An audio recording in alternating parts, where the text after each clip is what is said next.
Yo, what's good YouTube family, what's good Dutch Nation, man, peace, love, and life, Saka Fet. Welcome back to the channel. For those of you who are new here, my name is Dudley, aka Dudley Duds, and over here we are all about fitness, finance, and everything related to self-mastery. So with that being said, you've seen the title, you've seen the thumbnail. I'm going to be 100% honest with you guys about my experience on YouTube. I've been on YouTube now for 4 years, and I don't like to call myself a YouTuber per se because I'm a hustler, and over here on this channel we get into multiple different things. But with that being said, I'm going to tell you guys ultimately what my experience has been, some of the hard truths that I've had to swallow, things that I've had to figure out on YouTube because nobody in my family was doing this. I had to really get out the mud and figure out how to make this work. With that being said, man, before we get into the video, I have to tell you guys that my self-made master program is 80% off. We have never done a discount this big before. For those of you who are already enrolled into the program, you know what it's about. This is a comprehensive course that I've created where I show you guys real numbers, real metrics. I tell you guys specifically how to leverage social media platforms such as YouTube and Instagram for free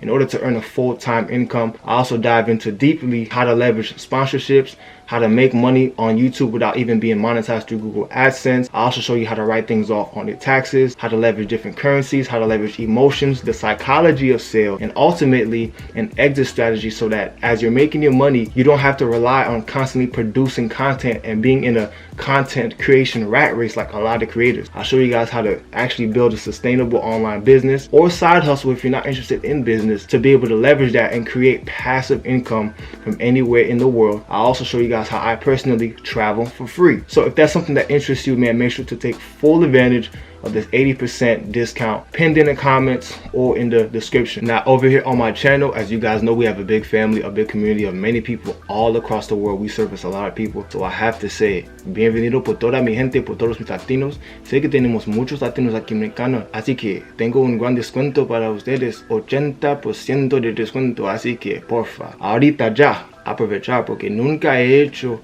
esto antes. Entonces si quieres aprender cómo yo hago YouTube, inscribir ahorita, en serio. Yo, pour tout haïtien, moi, je connais un pile haïtien, moi, non, chano, moi qui abonne à chano là. Ou moi, un pile monde qui a plein, yo dit que moi c'est un bail qui trop cher. Bon, qu'on y a fait, mais tu sais, 80% en bas là, ou bien doit peser bouton en bas, abonner, acheter bas là. Si vous voulez comprendre qui j'en fais YouTube, pour que ça m'a toujours voyager dans tout le monde, m'a pas acheter bas. Après ça, qui j'en on planifie la vie avec business moi. Pour qu'à faire cob sur internet là, abonner avec l'école moi, abonner avec course moi, maman tout bah me connaît, tout ça me connaît. Donc YouTube, Instagram, bah comme ça, abonner. And then let's start the video, right? The first truth about YouTube that you have to know when you get into this industry, because this is a business and a lot of people don't seem to realize that, is that YouTube forces you, more specifically the algorithm will force you to niche down. You cannot just do what you want to do. It's not truly about you. It's not YouTube, it's their tube. It's about your audience. And so it's nothing personal, it's business. You got to know what type of people you're servicing, what type of videos that you are making. Because if you think that you're about to come on here and then one day you're vlogging, the next day you're doing cooking videos, makeup tutorials, things of that nature. I understand that this is a creative outlet and they encourage creativity. But the truth of the matter is there are times where you're going to be very frustrated because you can't be as creative as you want to. You can, you're just probably not going to get a lot of views. And the truth is, many of us come on this platform because we want to obviously earn a living. We want to make money by being able to do what we love. But you have to approach this strategically. You have to understand that this is a business and the algorithm will punish you if you're doing multiple different things, right? You have to actually be able to approach this in a way that you're putting out consistent pieces of content based off of, you know, one specific niche, which can be very hard for a lot of people that just think that they're gonna come on here and then start vlogging and doing all these things. The truth is,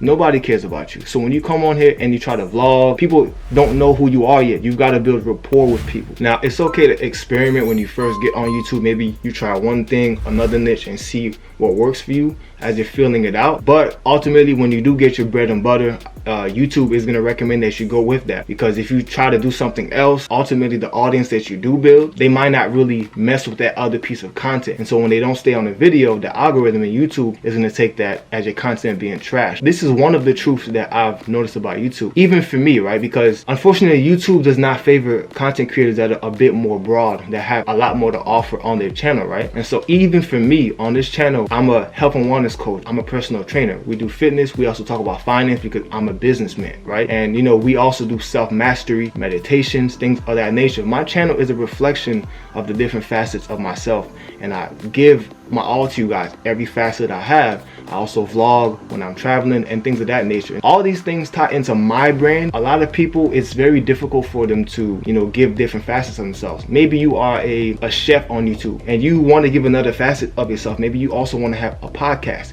You can do these things, but if you want to be compensated for them, just be mindful that those videos might not get views. That's the honest truth. And so this is why you see people just create separate channels for different things. But the issue is, if you're putting all that time into creating this content, especially when you're first getting started, you want to be compensated. It's very difficult now to get monetized, unlike it was back in 2017. Before 2017, you could just get on here and be monetized and start earning based off your content. But now, man, I gotta be honest with you, it's not the easiest to get monetized. As more people flood the platform, because there was a study that was done, and now the number one thing that kids want to be is a YouTuber. So you have all these people coming on the platform, so just be mindful of this, man. YouTube will force you to niche down. Number two, the only thing more volatile than my YouTube AdSense is my crypto portfolio. YouTube AdSense is all over the place. It doesn't matter how you feel you perform, your videos just might not be getting views that month. I've had everything from $10,000 months, $15,000 months, going all the way down to $1,000 to even $500. It's very volatile, so I wouldn't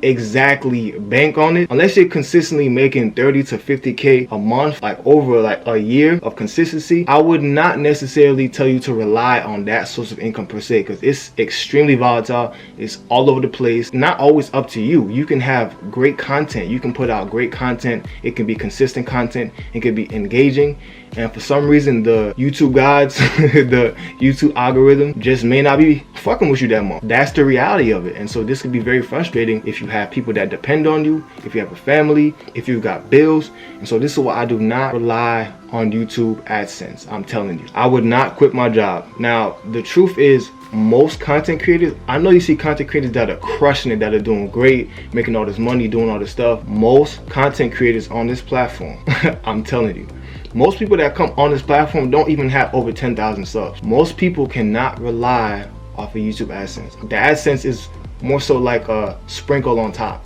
That's extra. This is the truth. The second truth that I've come to realize about YouTube is that AdSense is spotty. It's all over the place. So you have to put a system, you know, and set things up to basically blanket you. So if you have a bad month for AdSense, you have other things to follow on. Maybe that's partnership deals, affiliate marketing, things of that nature. You want to make sure that at the end of the month you can cover your bills. Number three, this is a full-time job. Also, I'm going to fuse into this, it could be very isolating, right? A lot of people like the idea of being a content creator. They think that they're going to come on YouTube and just crush it.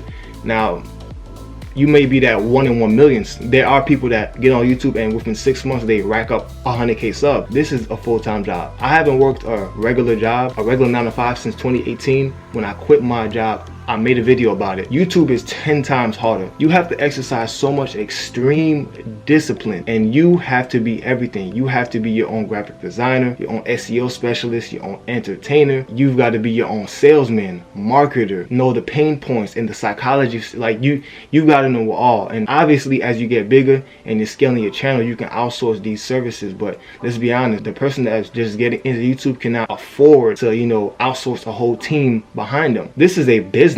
And a lot of people don't realize that. So again, if you think that you're just about to come on here and vlog one day, makeup tutorial it up, and then, you know, doing a get ready with me, and unless you're Emma Chamberlain, like that that's not working out for you.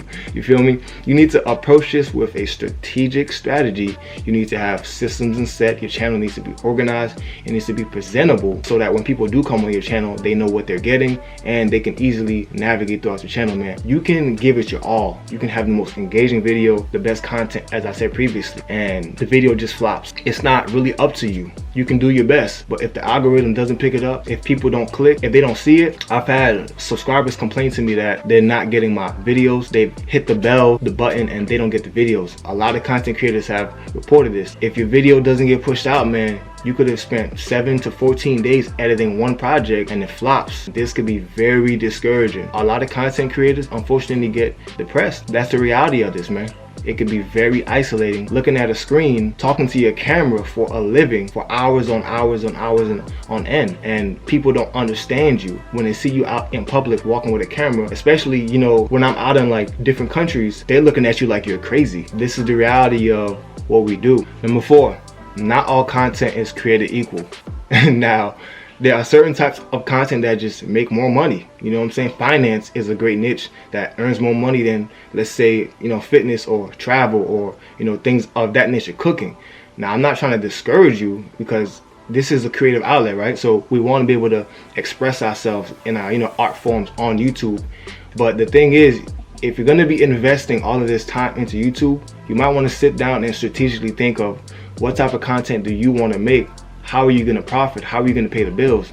What is the return that you're going to be able to get on your investment? Because I'm telling you right now, creating content takes a lot of time. It's not just about, shooting a video or what the audience sees, the end product. You got to plan, you got to do research, you got to keywords, you got to write descriptions, you got to write tags, thumbnails, timing, when to post it. All these things fall into consideration. And so you might want to sit down and actually think, damn, do I really want to do makeup, or do I really want to do, vlogging? Do I want to travel? That's expensive. What's the return? What's the margins? Like, you really have to treat this like a business and think strategically. You have to know your analytics. Not everything is equal.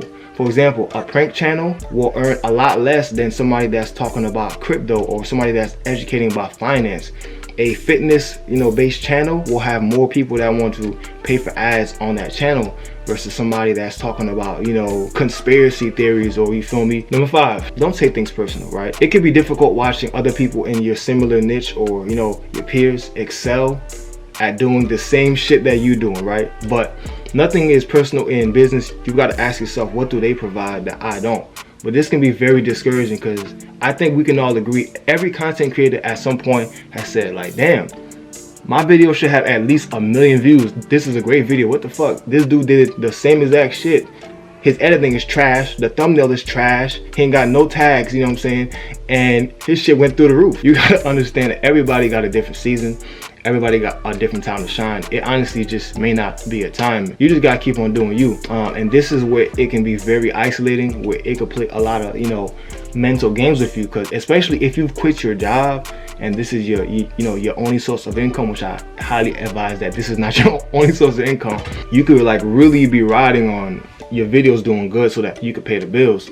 And this could be very frustrating, you know what I'm saying? Just watching people in your area doing the same shit you doing. Your video's not getting no views and they shit is just going through the roof. But ultimately, I encourage you to be, happy for others that are doing good, and just look inside yourself and figure out, how can I improve? What can I do? Maybe, I could venture out and maybe producing some different types of content, putting my own, twist to it, my own edge. Ultimately, man, YouTube is competitive. This is a competitive field, a competitive industry, and as the years go on, more people flood onto this platform, which is why the policies and everything are always changing, and you've got to evolve with, YouTube itself, man. So it can be very difficult. Like any sport is competitive. You got to stay on your shit, because if you don't use it, you lose it. You cannot disappear for 6 months and then come back on here and think that you're gonna upload and your shit goes crazy, right? I have 45K subscribers, and my views do not represent my subscribers, right? And so this is another thing that could be frustrating. There's people with 1 million subs, and if you go on their channel, they have 7K, 8K, 10K views. Like, that's not even 10%. That's like 1% of their subscribers. Subscribers don't mean anything. They really don't, because when you look at your analytics, I know for most channels, most of their views come from people that's not subscribed. For me, all of the views I get, 90% of my views come from people that's not even subscribed. So you just gotta keep these things in mind and not to let it get to you. This is a hustle, man. It's a grind like any other industry, and you gotta stay on top. You gotta become a student. You gotta keep learning. You gotta keep hustling, and don't let it get to you, because at the end of the day, this is a privilege to be earning money like this. You feel me? I have bought a car with my YouTube money. I've traveled the world with my YouTube money. I've paid off, student loan debt, and this is a privilege to be able to earn money by talking to a camera. What I'm doing right now will be perceived as crazy just even 5 years ago. So you got to understand that even if you're only bringing in $100 and you're just making it over the threshold, you just made $100 off the internet. And so that's something that people would kill for all across the world. Trust me, I know. Okay, I know. Understand that, man. This shit is a hustle like anything else. Keep your head up, keep pushing. It could be isolating, but remember why you're doing it, okay? Remember why you're doing it. This is the bottom line. So these are the truths, the hard truths that, you know, I've learned about YouTube over the past 4 years, man. I hope this gave you some insight if you're considering becoming a content creator. Don't let this discourage you. You know, these are all things that could be worked around, but just keep these things in mind. The bottom line and finish, YouTube is hard as fuck. That's the truth, man. Alright, so this is what I teach my students: how to diversify their income, how to leverage these platforms like YouTube to ultimately be able to exit off this shit. Because I don't see myself creating content in 15-20 years. I gotta be honest, I see myself moving into something else. But again, my course is 80% off. For those of you that are interested, make sure to click the link down below. And if you do want to learn how to leverage YouTube and have an actual successful career. Successful doesn't mean that you have 1 million subscribers. It means that you can, you know, pay the bills, that you don't hate being on YouTube, that you enjoy creating content that is fun, that you're helping people, that you're inspiring people, that you're actually getting positive feedback, man. So with that being said, family, that's it for this video. I'm gonna catch y'all in the next one, man. I'm out.